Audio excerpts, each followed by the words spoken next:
Mugamba mutya abali ku LN 256 olunaku olwaleero njagadde mbalage kaloti zino nnungi nnyo zikolanga ekigimusa naddala ku bintu ebyo ebyanguwa ng'ebimuli ebintu ebisimbibwa mu bikebe osobola okukozesa kaloti eyo bulungi nnyo nekolanga ekigimusa bulungi nnyo ogisalaasala nga bw'olaba n'ofuna ekikebe n'ogisalaasala butuntundu n'ogiteeka mu kikebe bulungi nnyo.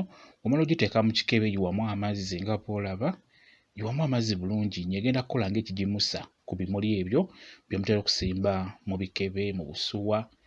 Kaloti nnungi nnyo eba egenda kukuyamba. Kati oyiwamu amazzi bulungi nnyo, oyiwamu amazzi, omala okuyiwamu amazzi saanikirako kaloti oyo ogitereke okumala ennaku 4 ng'ogiterese, ennaku 4 oba ennaku 5 ng'ogiterese ofuna w'obiteeka. Kati w'omala ennaku we ziwera ezo ennaku 5 ng'ogiterese bulungi nnyo mu kikebe ng'ogisaaniseeko, gijja eyo tandika okugenda ng'amazzi ago ogayiwa mu bimuli ebyo, bigenda kunyirira bulungi nnyo. Genda ng'oyiwamu okitegeera, ogisalaasala n'ogiteeka mu mazzi mu kikebe nga bw'olaba bw'otyo n'ogitereka okumala ennaku 4 oba ennaku 5.